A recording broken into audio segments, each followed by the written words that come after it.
Bring in Vince Carter here in a moment, who certainly is very familiar with LeBron's superpowers. And based on his previous outings in Game 7s, Sunday should be a pretty special one yet again. You have to wonder, though, 3D, did Klay Thompson play with a very dangerous fire?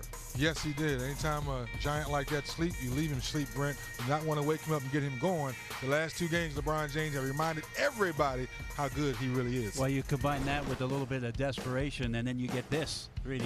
No question about it. Right here, we're talking about the space LeBron James is having. He's attacking the defense. Every time he backs up like that, he gives himself more space to see where the defense is coming, if they're going to trap, if they're going to switch, and this is when they pitch him apart, Brent. Yeah, the other thing is he's not really worried about the first defender on him. I mean, LeBron James is too gifted of an offensive player to worry about one guy in front of him. He's surveying the floor with all that spacing, and he's seeing where his teammates are lining up. He knows where the help side defense is coming from, and then he's able to make his decisions. It's unbelievable that now LeBron James is shooting the ball with so much confidence. I think that's the key for a lot of us, how you attack the defense. Right here, poor decision to go on the top side. Now you attack the paint. And when you're in attack mode, we talked about it, no bogut. Now he can see the floor. And you say, wait a minute, the Cavs do not move. Now they're moving better without the ball. Now you have the shooter on the wing, Tristan Thompson on the baseline for the alley-oop dunk.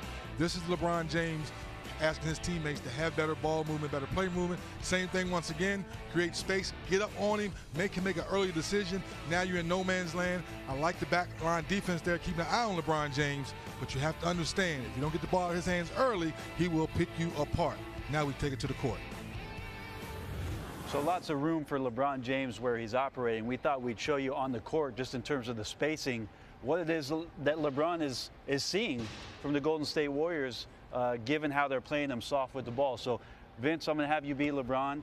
LeBron has been Vince, and Vince has been LeBron. Trust me, in shoot-arounds. Our researcher, Kevin Cottrell, defender extraordinaire, is going to play on the weak side on the shooter, and then 3D is going to play down low on Tristan Thompson. So what the Warriors are getting themselves into defensively is the fact that they're playing LeBron, obviously, for the jump shot, but they're giving up this much space, Vince. So as a great scorer, what is it that you're assessing when somebody's giving you this kind of room? Well, being that LeBron's so powerful, he knows if you're giving me this much room and I can get a head start, get my body on you, he backs up and then he gets going. If he gets into the middle, he now has you beat on his hip.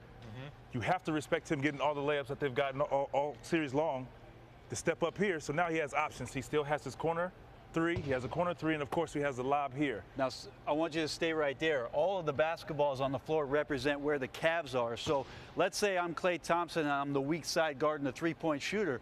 As 3D moves up and tries to stop LeBron James, I've got to get underneath Tristan Thompson, who's getting rebound position.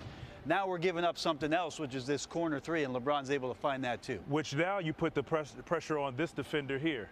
Depending on if this is the knockdown shooter or the knockdown shooter, he has to be prepared to either stay home or be the next man to rotate back to not allow him to get that three-point shot. So let's reset it and think about maybe what Golden State might try to do, Vince, in terms of speeding up the possessions for the Cleveland Cavaliers in these ISO situations. What I see them maybe doing, 3D, is stepping up, removing this space from LeBron James and getting into the body and determining which way they want him to go. So let's say we're in a force right situation. Immediately as LeBron backs up, if I'm Harrison Barnes or Andre Iguodala, I'm stepping towards him and making sure that he's going right.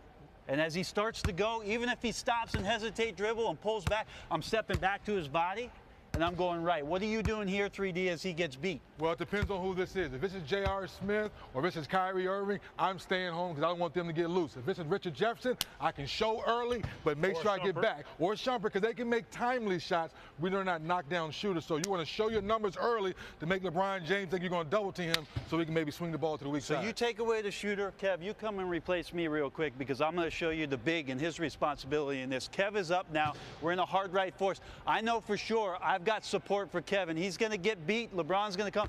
I'm coming over here, and now the situation is we're committed to LeBron giving up the ball. We're going to make him find these shooters. Can he find them? We know he will, but we're not having LeBron James beat us in one-on-one isolation play. Let's also say real quick, the comfort thing, the one thing about that, you take LeBron from being comfortable. Most teams, when you put the pressure on the ball, now if he sits here with no pressure, he can see it. The difference here, you want him to turn his shoulders a little bit. Now when he backs up, whatever, he's still here. He goes now, under duress, everybody steps up. He has to either run this guy over or allow somebody else to take the shot, which they want LeBron to make the decision and take the shot if possible. Let's go back to pick and roll situation just real quick, because we know the ISOs can be about stepping up and taking up space. What if the Golden State Warriors, instead of doing what they do and they've been resigned to switching all these screen and rolls, decide to trap LeBron James? So Kevin's coming over on the screen, and now we're trapping LeBron. What we're saying at this point is we are going to make LeBron James give the ball up and have somebody else beat us. But there's also critical thought process as to where that first pass is going to go. Is that right, Vince? Correct. It depends.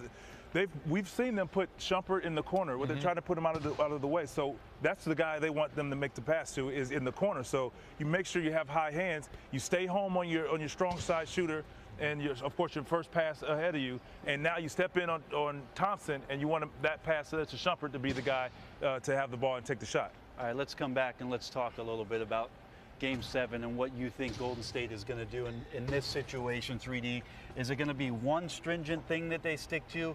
You think there's going to be a multitude of defenses they throw at LeBron? How do you see it? It's got to be a multitude. LeBron's too smart and too savvy of a player. Now we're at Game 7. You heard him talk about it earlier today. He's gotten better each game. And we've been around Steve Kerr long enough. You're not going to give LeBron James a steady diet of the same defense all game long. I think you have to mix it up. But I think we all three agree.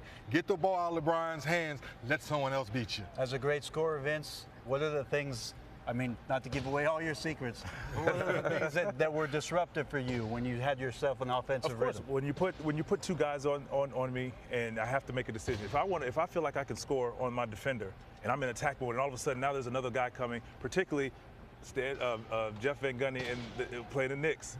When I used to bring the ball over at half court, I try to get in the middle of the floor. Now doing that, you make them, are you going to double team or are you going to play me one-on-one? Now you kind of make the game easier for everyone else, and you just have to make the decision. So seeing that double team was probably most frustrating because you had to give the ball up. Of course, they'll give you the ball back, but if you do a great job denying, then somebody else shoots it, they miss it. You kind of get frustrated, but you deal with it.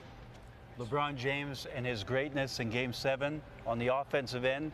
It's going to be very interesting to see how the Golden State Warriors end up going.